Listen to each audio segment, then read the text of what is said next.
ఆర్థిక శాఖ మంత్రి మల్లు బట్టి విక్రమార్కకు కాంట్రాక్టర్ల నుంచి నిరసన సెగ తగిలింది. సెక్రటేరియట్లోని బట్టి చాంపర్ వద్ద కాంట్రాక్టర్లు ఆందోళన చేశారు. 2 ఏళ్ల నుంచి బిల్లులు పెండింగ్ లో ఉన్నాయని, బిల్లులను వెంటనే క్లియర్ చేయాలని డిమాండ్ చేశారు. 33 జిల్లాల నుంచి వచ్చిన 200 మంది చిన్న కాంట్రాక్టర్లు నిరసనలో పాల్గొన్నారు. వారిని కలవకుండానే సెక్రటేరియట్ నుంచి వెళ్లిపోయారు బట్టి విక్రమార్క. ఈ బిల్లుల వివాదం ఏంటి, 2 ఏళ్ల నుంచి ఎందుకు పెండింగ్ లో ఉన్నాయి, ఇదే డిఎన్ఏలో చర్చిద్దాం. భరత్, 2 ఏళ్ల నుంచి బిల్లులు పెండింగ్ లో ఎందుకున్నాయి అసలు? అంటే 2 ఏళ్లనే కాదు, ఇది బీఆర్ఎస్ హయాం నుంచి కూడా ఈ సమస్య ఉంది. కానీ ఇప్పుడు కాంగ్రెస్ పార్టీ ప్రభుత్వం అధికారంలోకి రావడంతో వాళ్ళు ఇచ్చిన హామీలతోటి ఇంకా సమస్య తీవ్రతరం అయిపోయింది. మీకు 2014లో మిగులు రాష్ట్రం తెలంగాణ 72,000 కోట్ల అప్పులు ఉమ్మడి రాష్ట్రంలో ఉండే. ఇవాళ తెలంగాణలో అయినా ఆంధ్రప్రదేశ్లో అయినా 2 రాష్ట్రాల్లో అతిపెద్ద సమస్య పెండింగ్ బిల్లులు. కాంట్రాక్టర్లనే కాదు, ఈవెన్ ప్రభుత్వ ఉద్యోగులకు సంబంధించిన రిటైర్మెంట్ బెనిఫిట్స్ కూడా ఇవ్వలేని దుస్థితిలో 2 రాష్ట్రాల ప్రభుత్వాలు ఉన్నాయి. దీనికి నేనేం కారణం అంటానంటే ఓవర్ పాపులిజం, ఫ్రీబీస్ ఇష్టం ఉన్నట్టు ఇవ్వడం వల్ల 2 రాష్ట్రాల్లో దేశంలో మరే రాష్ట్రాల్లో ఈ విధంగా లేవు పెండింగ్ బిల్స్. మీరు కేంద్ర ప్రభుత్వంలో ఏమైనా కాంట్రాక్ట్ చేపట్టండి, ఇమ్మీడియట్ గా బిల్స్ వచ్చేస్తాయి. మన పక్కన కర్ణాటక ఉంది, లేదా మధ్యప్రదేశ్, మహారాష్ట్రనో, పూర్ స్టేట్స్ అంటాం కదా, బీమారు స్టేట్స్, బీహార్, ఉత్తరప్రదేశ్, రాజస్థాన్ లో చేయండి. మీరు పనిచేసిన 1-2 నెలల్లో శాంక్షన్ అవుతాయి. ఇక్కడ తెలంగాణ, ఆంధ్రప్రదేశ్ లో బిల్లులు పెండింగ్. కాంట్రాక్టర్లకనే కాదు, చాలా దారుణం. ప్రభుత్వ ఉద్యోగులకు సంబంధించి బిల్లులు, ఎటువంటి బిల్లు అంటే రిటైర్ అయిన తర్వాత వాళ్ళకి బెనిఫిట్స్ రావాలి. For example GPF, general provident fund. అంటే ఉద్యోగులు మనం ప్రైవేట్ ఉద్యోగులు పిఎఫ్ కటింగ్ అవుతుంది, ఈపీఎఫ్ అంటారు, ఎంప్లాయీస్ ప్రావిడెంట్ ఫండ్. గవర్నమెంట్ ఉద్యోగులకు జీపీఎఫ్. వాళ్ళు ఎంత డబ్బు కడతారో ప్రభుత్వం కూడా అంత డబ్బు కడుతుంది. తర్వాత గ్రాట్యుటీ, రిటైర్ అయిన తర్వాత ఇచ్చే బెనిఫిట్. ఇవన్నీ రావాల్సినవి కూడా పెండింగ్ లో ఉన్నాయి. వాళ్ళు బట్టి విక్రమార్క స్టేట్మెంట్ రిలీజ్ చేస్తూ 10,000 కోట్ల బిల్లులు పెండింగ్ పెట్టి పోయింది, దాని సగం మేము చేసాం, మేము ఎంప్లాయీస్ సంబంధించి చూస్తాం రిటైర్మెంట్ బెనిఫిట్. అంటే రిటైర్ అయిన వాడికి సంవత్సరం తర్వాత కూడా బెనిఫిట్ అందట్లేదు. రిటైర్ అయిన తర్వాత ఏం చేస్తారు, ఒక ఇల్లు కొనుక్కోవాలో లేదా పెళ్లి ఖర్చు పెట్టుకోవాలని అనుకుంటారు. ఆర్టీసీ కార్మికులుగా అయితే వాళ్ళ డబ్బులు తీసుకొని వాళ్ళకే ఇవ్వని పరిస్థితి. ఇక కాంట్రాక్టర్ల సంగతి అయితే చెప్పాల్సిన అవసరం లేదు. అంటే కాంట్రాక్టర్లకు కేసీఆర్ హయాంలో చివరి ఏడాదిలో బిల్లులు చెల్లించలేదు అని. చివరి ఏడాది ఏంది, కేసీఆర్ హయాంలో 2-3 సంవత్సరాల బిల్స్ కూడా పెండింగ్ లో ఉన్న సందర్భాలు. ఇప్పుడు ఎమ్మెల్యేలు 10 మంది పోయినారు కదా, 10 మందిలో ఒక 4-5 కేసీఆర్ గవర్నమెంట్ లో వాళ్ళు చేసిన కాంట్రాక్టులకు సంబంధించి పెండింగ్ బిల్స్ ఉన్నాయి. ఆ బిల్స్ నాట్ ఓన్లీ కాంట్రాక్ట్స్. ఇప్పుడు వి ప్రకాష్ చెప్పారు, మనకు పోచారం శ్రీనివాస్ రెడ్డికి నియోజకవర్గంలో ఉన్న సర్పంచులు చాలా మంది పనులు చేసుకున్నారు, అవి పెండింగ్ బిల్స్ ఉన్నాయి. ఇట్లా పెండింగ్ బిల్స్ గురించే కాంగ్రెస్ పార్టీలో జాయిన్ అయిన ఎమ్మెల్యేలు ఉన్నారు. సో ఈ పెండింగ్ బిల్స్ సమస్య అన్నది చాలా పెద్ద సమస్య. దీన్ని అడ్రస్ చేయకపోతే కాంగ్రెస్ పార్టీ పుట్టి మునగడం ఖాయం. ఇప్పుడు కేసీఆర్ హయాంలో ఆ విధంగా జరిగింది, తర్వాత కేసీఆర్ హయాంలో జరిగింది అంటే జరిగింది కాబట్టి ఆయన ఓడిపోయారు. ఎందుకు చెల్లించలేదు బిల్లులకి? లేవు, పైసలు లేవు. ఓవర్ పాపులిజం అంటే మనం ఎంత సంపాదిస్తున్నాం అన్నది కాకుండా ఖర్చు ఎక్కువ పెడితే ఏమవుతుంది, అప్పులైతే కదా, అదే విధంగా అయింది. పైసలు లేవు, పైసలు లేక కేసీఆర్ ఒక చాలా తెలివైన నిర్ణయం తీసుకున్నారు. ఏం చేశారు తెలుసా, ఉద్యోగుల రిటైర్మెంట్ వయస్సును వాళ్ళు 60 సంవత్సరాలు అడిగితే ఈయన 61 సంవత్సరాలు చేశారు. ఎందుకు చేశారు, అది ఎప్పుడు చేశారు, 2021 ఎప్పుడు చేశారు, 2021 ఫిబ్రవరిలో చేశారు. 2 సంవత్సరాలు పెంచారు, 3 సంవత్సరాలు చేశారు. 55 సంవత్సరాల నుంచి 3 సంవత్సరాలు. 2021 జూన్ తర్వాత నుంచి 2021 ఫిబ్రవరి తర్వాత నుంచి 2024 ఫిబ్రవరి వరకు, 2024 ఫిబ్రవరి మార్చి వరకు ఒక్కళ్ళు కూడా రిటైర్ కాలేదు. ఇప్పుడు కేసీఆర్ టర్మ్ ఎప్పుడు అయిపోయింది, 2023 డిసెంబర్. సో ఆ రిటైర్మెంట్ బెనిఫిట్స్ అన్ని కూడా 3 సంవత్సరాలు కేసీఆర్ తప్పించుకున్నారు విజయవంతంగా. 58 సంవత్సరాలు ఉన్న రిటైర్మెంట్ వయస్సును సడన్ గా 61 సంవత్సరాలు చేసేసరికి అందరు ఏమవుతారు, అందరు అప్పుడు 21 ఫిబ్రవరి టైంలో 58 సంవత్సరాలు ఉన్న వాళ్ళల్లా 3 ఏళ్ళు ఎక్స్టెన్షన్ వచ్చింది. ఆ 3 ఏళ్ళు ఎవరు రిటైర్ కాలేదు, ఇప్పుడు వాళ్ళకి బిల్స్ ఇవ్వాలి. సో ప్రభుత్వ ఉద్యోగులకు సంబంధించిన బకాయిల్ని తప్పించుకున్నారు, రిటైర్మెంట్ ఎవరు కాలేదు కాబట్టి. ఇక కాంట్రాక్టర్లు, గ్రామ పంచాయతీలో సర్పంచులు, వీళ్ళ బాధలైతే వర్ణనాతీతం. సో ఆ ఎంప్లాయీస్ వీళ్ళ మీద పడ్డది. ఎందుకు బిల్లులు ఇవ్వట్లేదంటే పైసలు లేవు, ఆ ప్రభుత్వం దగ్గర లేవు, ఈ ప్రభుత్వం దగ్గర లేవు పైసలు. ఖర్చు మీకు రాబడి ఎంత వస్తుంది, ఖర్చు ఎంత పెడుతున్నారు, అది ఉండాలి కదా లెక్క. ఇది లేకుండా ఇష్టం అన్నట్టు హామీలు ఇస్తే, ఉచిత హామీలు ఇస్తే, యాక్చువల్గా మన జీ తెలుగు న్యూస్ ఖచ్చితంగా రాబోయే రోజుల్లో ఉచితాలకు వ్యతిరేకంగా క్యాంపెయిన్ చేపట్టబోతుంది. బహుశా ఏ మీడియా సంస్థ కూడా ఇందుకు ధైర్యం చేయదు, కానీ మేము చేస్తున్నాం. ఉచితాలంటే అన్ని ఉచితాలకు కాదు, పెన్షన్ ఇవ్వాలి వృద్ధులకి, వికలాంగులకు పెన్షన్ ఇవ్వాలి, వితంతువులకు పెన్షన్ ఇవ్వాలి. కొన్ని ఉన్నాయి కదా ఈ రుణమాఫీలు, ఇవన్నీ. రుణమాఫీ అవసరమా డబ్బులు లేనిది చేయడం? ఇప్పుడు కాంగ్రెస్ ప్రభుత్వం ఇక్కడ మునిగిపోయింది ఎక్కడ? రైతులకు రుణమాఫీ గురించే కదా. ప్రతి టర్మ్ లో ఒకసారి రుణమాఫీ ఒకటి ప్రభుత్వం అనౌన్స్ చేస్తుంది, దాన్ని ఎవ్వరూ ఫుల్ గా ఇంప్లిమెంట్ చేయలేరు. కేసీఆర్ 2014లో అధికారంలోకి వస్తే 4 సంవత్సరాల తర్వాత ఇంప్లిమెంట్ చేశారు. ఈలోగా రైతులకు అసలు పోయి వడ్డీ ఎక్కువైపోయింది. అంటే కట్టింది మధ్యలో బ్యాంకులు లాభపడ్డాయి, ఇటు రైతులు లాభపడలే, ఇటు ప్రభుత్వం లాభపడలే. 2వ సంవత్సరంలో 5 సంవత్సరాల తర్వాత చేయగలిగారు, అది కూడా పూర్తిగా చేయలేదు. 99,000 రూపీస్ ఉన్న వాళ్ళకి వచ్చాయి, ₹1,00,000 దాటిన వాళ్ళకి రాలేదు. చంద్రబాబు నాయుడు ఆంధ్రప్రదేశ్ లో ఇచ్చారు, చేయలేదు. రేవంత్ రెడ్డి ఇప్పుడు చేసినా సాటిస్ఫాక్షన్ లేదు. సో ఈ రుణమాఫీ అన్నది ఏ ప్రభుత్వాలు ఇంప్లిమెంట్ చేయలేకపోతున్నాయి. పైగా రుణమాఫీలో ఇప్పుడు పెద్ద రైతులు కూడా లాభమే కదా, 2 లక్షల వరకు అంటే 10 ఎకరాలు ఉన్న వాడికి కూడా లాభం జరుగుతుంది. మీ దగ్గర డబ్బులు లేనప్పుడు ఎందుకు ఈ రుణమాఫీ చేయడం? కళ్యాణమస్తు, షాదీ ముబారక్ ఎందుకు ₹1,00,000 పెట్టి ఇవ్వడం? మీరు ఏం చేయాలి? ప్రభుత్వము పేదవాళ్ళకి సాయం చేయాలి తప్ప ఓవర్ పాపులిస్టిక్ స్కీమ్. ఇంకా వీళ్ళు తులం బంగారం ఇస్తామన్నారు, మేము కళ్యాణ లక్ష్మి ₹1,00,000 కాకుండా తులం బంగారం ఇస్తామన్నారు. ఎందుకు ఈ బంగారాలు, స్కూటీలు? ఏం మీరేమన్నా ఇంకా ఇప్పుడు కాంగ్రెస్ ప్రభుత్వం కేసీఆర్ ప్రభుత్వం నిరుద్యోగ వృత్తి నెలకు 3,000 ఇస్తామంది, ఇవ్వలేదు, ఇంప్లిమెంట్ చేయలేకపోయారు కదా. సో ఓవర్ పాపులిజం అయితే డెవలప్మెంట్ జరగదు. కరోనా 2 సంవత్సరాలు జరగడం వల్ల అన్ని రాష్ట్ర ప్రభుత్వాలు దెబ్బతిన్నాయి. ఇప్పుడు ఈ ప్రభుత్వం వీళ్ళు వచ్చి 6 గ్యారంటీలు అన్నారు, ఇవ్వగలుగుతారు? 6 గ్యారంటీలు చేయగలుగుతారా? రాష్ట్ర ప్రభుత్వ బడ్జెట్ సరిపోతుందా? నెలకు 6,000 కోట్లు స్పందన, నెలకు 6,000 కోట్లు అప్పులకు వడ్డీ కట్టేందుకే సరిపోతుంది. వడ్డీ అసలు మనకు 12,000 కోట్లు వస్తాయి నెలకు రాష్ట్ర ఆదాయం, అన్ని మార్గాల నుంచి. సొంత ఆదాయం అంటే పెట్రోల్ మీద వ్యాట్ మేజర్గా, తర్వాత ఆల్కహాల్, మందు. నిజానికి ఈ ప్రభుత్వం నడుస్తుందంటే ఆ దయ కృతజ్ఞతలు అంతా మందుబాబులు. తెలంగాణలో ఇంతమంది, దేశంలోనే హైయెస్ట్ లిక్కర్ సేల్స్, అత్యధిక తాగుబోతులు ఉన్న రాష్ట్రం. సార్ తాగుబోతులు అంటే అఫెన్సివ్ వర్డ్ అనుకోండి, అత్యధికంగా మద్యం తాగేవారు ఉన్న రాష్ట్రం తెలంగాణ. 90% పైగా లిక్కర్ సేవిస్తారట మెన్లో. సో వాళ్ళే గనక ఒక్కసారి స్ట్రైక్ చేస్తే లిక్కర్, మన కరోనా సమయంలో చూసాం కదా లిక్కర్ సేల్స్ బంద్ అయితే ఏ విధంగా ఎఫెక్ట్ అయిందో. సో అది లేకపోతే దారుణం. తర్వాత ల్యాండ్ రిజిస్ట్రేషన్లు పడిపోయినాయి. సో తర్వాత కేంద్ర ప్రభుత్వం నుంచి వచ్చే నిధులు ఇవన్నీ కలిపితే 12,000 కోట్లు వస్తే అప్పుల ద్వారా ప్రతి సంవత్సరం మనకున్న FRBM చట్టం ప్రకారం GSDPలో 3.5% వరకు లోన్ తీసుకోవచ్చు. అదంతా కలిపితే 12,000 కోట్లు వస్తే 6,000 కోట్లు ఉద్యోగుల జీతాలు, పెన్షనర్ల పెన్షన్స్ కే పోతాయి. ఇంకో 6,000 కోట్లు అసలు వడ్డీ కట్టడానికే పోతుంది. 12,000 కోట్లు. ఇక మరి డెవలప్మెంట్ ఖర్చేది, ఉచితాలకు ఖర్చేది, రుణమాఫీ ఖర్చేది, పెన్షన్లకేది, అట్లా 18,000 కోట్లు అవుతున్నాయి. మళ్ళా 6,000 కోట్లు ఎక్స్ట్రా అవుతున్నాయి. 12,000 కోట్లు వస్తే 18,000 కోట్లు ఖర్చు అవుతున్నాయి. సో డబ్బులు ఎక్కడివి? ఇప్పుడు కాంట్రాక్టర్ల డిమాండ్లపై ఇప్పుడు ప్రభుత్వ రెస్పాండ్ ఏ విధంగా? ఏం రెస్పాన్స్ ఇవ్వలేదు కాబట్టి బట్టి విక్రమార్క చాలా జారుకున్నా. నేను కూడా సెక్రటేరియట్ లో ఉండే. కాంట్రాక్టర్లతో బట్టి మాట్లాడి పంపించవచ్చు కదా, అట్లా కలవకుండా ఏమని మాట్లాడతారు? ఎప్పటిలోగా ఇస్తామని మాట్లాడతారు. ఒకటేసారి వాళ్ళంతా కూడబలుకొని వచ్చారు నిలదీద్దామని చెప్పి.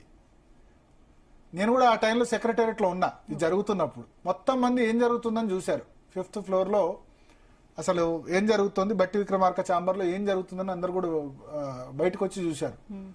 సో వాళ్ళు ప్లాన్ గానే వచ్చారు దీన్ని మీడియా హైలైట్ చేద్దామని చెప్పి. ఓకే. ఒకటి ఇక్కడ రెండు విషయాలు, బిల్లులకు పెండింగ్ ఒకటి ఇష్యూ అయితే, ఈ పెండింగ్ బిల్లులకి క్లియరెన్స్ కోసం డబ్బులు వసూలు చేస్తున్నారు అన్న ఆరోపణ. ఓకే. ఈ ఆరోపణ నుంచి కాంగ్రెస్ ప్రభుత్వం బట్టి విక్రమార్క గనక దీనికి క్లారిఫికేషన్ ఇవ్వకపోతే చాలా ఈ ప్రభుత్వంలో మేజర్ సమస్య బిల్లుల క్లియరెన్స్. నేను మళ్ళా కేటగిరికల్ చెప్తున్నాను, కాంగ్రెస్ ప్రభుత్వం మీద ఆరోపణ వస్తుంది, ఆర్థిక మంత్రి బట్టి విక్రమార్క మీద కూడా ఆరోపణ వస్తుంది. పెండింగ్ బిల్లుల క్లియరెన్స్ కోసం పర్సంటేజ్ తీసుకుంటున్నారు అని విమర్శ ఏదో పెద్ద లెవెల్లో కాదు, కింద లెవెల్లో గ్రామ స్థాయి సర్పంచ్ లెవెల్లో కూడా వాకిపోయింది. ఓకే. దాని మీద క్లారిఫికేషన్ ఇవ్వకపోతే రాష్ట్ర ప్రభుత్వానికి ఇబ్బంది, ఆర్థిక మంత్రి బట్టి విక్రమార్క కూడా ఇబ్బందే. నేను ఇక్కడ ఒకటి క్లియర్ గా చెప్తాను,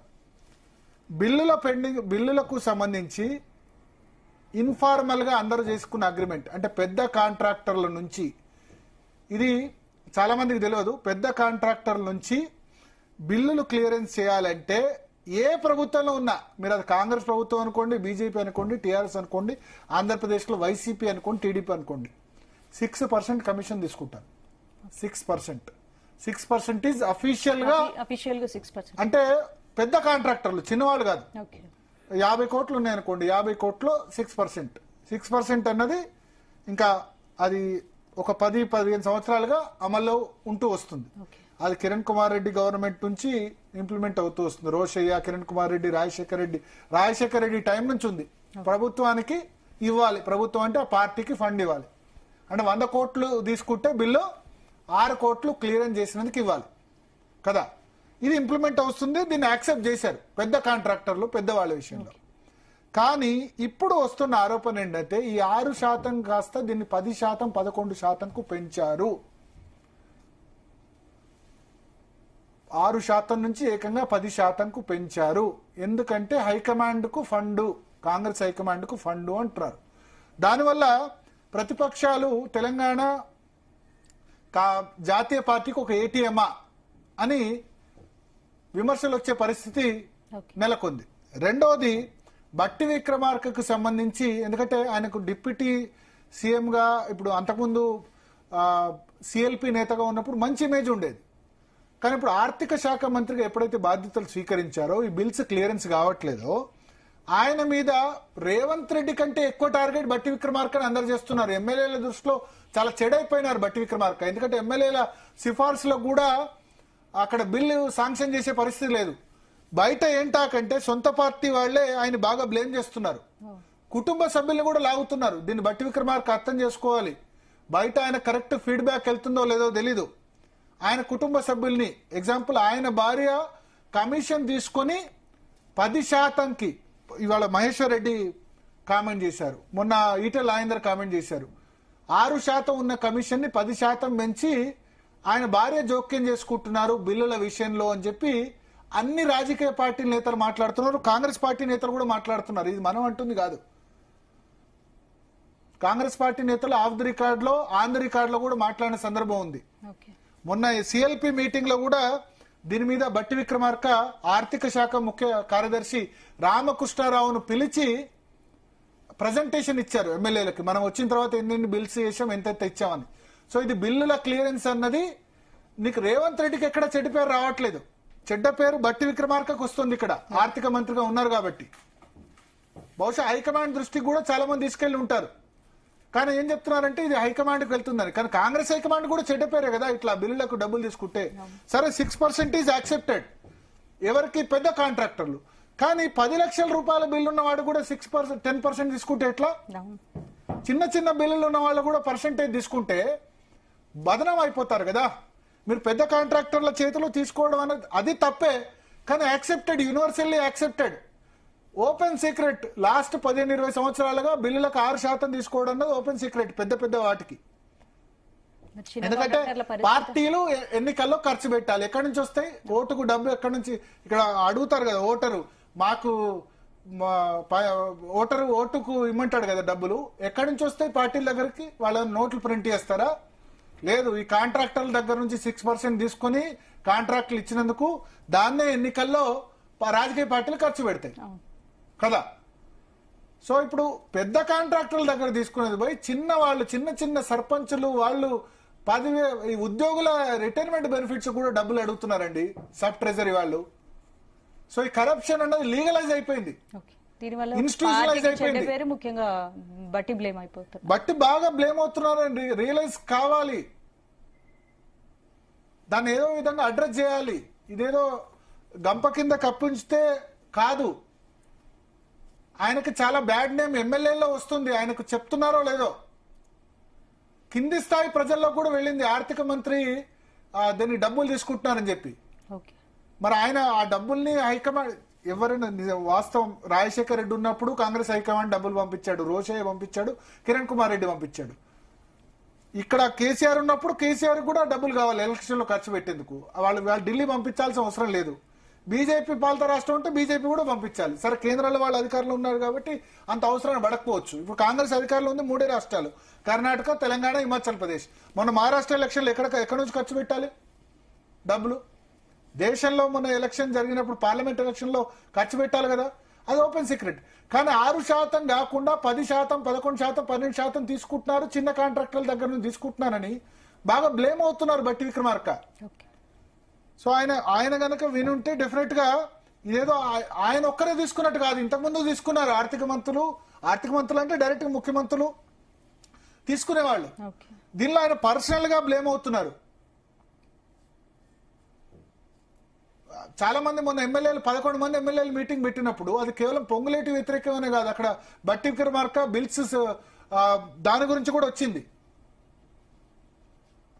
సో దీనిలో ఇప్పుడు రేవంత్ రెడ్డికి దీనిలో మళ్ళీ ఏం చెడ్డ పేరు రావట్లేదు బిల్స్ సంబంధించి. సో ఆయన చాలా బ్లేమ్ అవుతున్నారు. ఇవాళ కాంట్రాక్టర్లు ధర్నా చేయడం, వెంటనే హరీష్ రావు కూడా సెక్రటేరియట్ లోనే గొడవ జరిగింది కాబట్టి ప్రభుత్వం కానీ సీఎం కూడా డిసిషన్ తీసుకోవాల్సిన అవసరం ఉంది కదా. డబ్బులు లేని ఏం డిసిజన్ తీసుకుంటారు? ఎక్కడ ఎంతమందికి ఇస్తారు? ఇప్పుడు రైతు బంధు ఇవ్వాలి, రైతు బంధు ఇంకా పూర్తిగా పడలేదు కదా. డెవలప్మెంట్ వర్క్స్ కు డబ్బు కావాలి, 6 గ్యారంటీలు ఇవ్వకపోతే బీఆర్ఎస్ అక్కడ వెనక నుంచి దంచుతుంది కదా.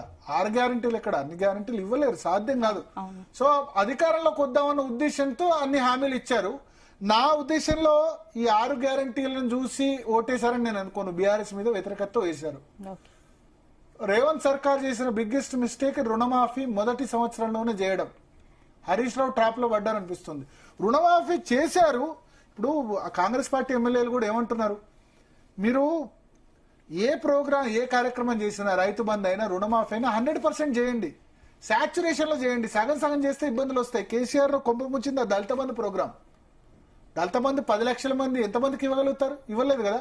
బీసీ బంధు అంతే, ఆ 2 కొంపం వచ్చాయి. కానీ సాచ్యురేషన్ లో చేసినందుకు రైతు బంధు, షాదీ ముబారక్, తర్వాత కళ్యాణ్ లక్ష్మి, పెన్షన్స్, ఇవన్నీ మంచి పేరు వచ్చాయి కదా. అందుకనే మీరు రేవంత్ సర్కార్ ఏదైనా చేస్తే 100% చేయండి. రుణమాఫీ 100% చేయలేదు కాబట్టి వాళ్ళ ఎమ్మెల్యేలే చెప్తున్నారు డబ్బులు లేవు, ఈ సమస్య ఇంకా కంటిన్యూ అవుతుంది. అందుకని ఫస్ట్ మీరు కొత్త పథకాలు ప్రవేశపెట్టడం మీద దృష్టి సారించి పాతవి రెన్యువల్ చేస్తే చాలు. రైతు బంధు పక్కాగా పడితే హ్యాపీ ఫీల్ అవుతారు. లేకపోతే రైతు బంధు పడకపోతే కేసీఆర్ అని ఏమనుకుంటారు కదా. ప్లస్ ఈ బిల్స్ క్లియరెన్స్ కేసీఆర్ తెలివిగా గవర్నమెంట్ ఉద్యోగులకు సంబంధించి రిటైర్మెంట్ ఏజ్ 3 సంవత్సరాలు పెంచారు. ఈ పాపల్లో కేసీఆర్ కూడా బాగా ఉంది. మనం ఓన్లీ కాంగ్రెస్ సర్కార్ని బ్లేమ్ చేయలేం. అప్పుడు కూడా జరిగింది. గ్రామ పంచాయతీ సర్పంచ్లకు బిల్లులు ఇవ్వలేదు. ఇప్పుడు గ్రామ పంచాయతీ సర్పంచ్లకు బిల్లులు ఇవ్వకుండా పంచాయతీ ఎన్నికలకు పోయినారనుకోండి, కాంగ్రెస్ ప్రాబ్లం అయింది కదా. ఎంపీటీసీ జెడ్పీటీసీ పోతే ప్రాబ్లం అయింది కదా బిల్లులు ఇవ్వకుండా. సో అందుకని డెఫినెట్ గా ఈ విషయంలో కొంత జాగ్రత్తగా ఉండాల్సిన అవసరం ఉంది. ముఖ్యంగా బట్టి విక్రమార్క చాలా బ్లేమ్ అవుతున్నారు. ఆయన ఈ విషయంలో పారదర్శకంగా ఉండి బయటికి ప్రెస్ కాన్ఫరెన్స్ పెట్టాలి. ఇది నా మీద అనవసరంగా బ్లేమ్ వస్తుంది, 6% కాదు 10% కాదని ఏదో ఒక క్లారిఫికేషన్ ఇవ్వాలి. దీన్ని గంప కింద ఉంచినంత కాలం ఎవరు దీని గురించి అనుకుంటలేనంత మాత్రాన అయితే కాదు. రాష్ట్రంలో అందరు కూడా అనుకుంటున్నారు. కింది స్థాయి కాంగ్రెస్ కార్యకర్త కూడా ఏదో జరుగుతుంది ఇక్కడ ఫైనాన్స్ మినిస్ట్రీలో బిల్స్ క్లియరెన్స్ లో అనుకుంటున్నారు. సో దాని మీద ఆయన వచ్చి క్లారిటీ ఇస్తే ఆయనకే మంచి జరుగుతుంది, లేకపోతే ఆయనకే బ్యాడ్ నేమ్ వస్తుంది. ఎందుకంటే ఆయన కుటుంబ సభ్యులను బ్లేమ్ చేస్తున్నారు. ఇక్కడ సొంత పార్టీ నేతలు బ్లేమ్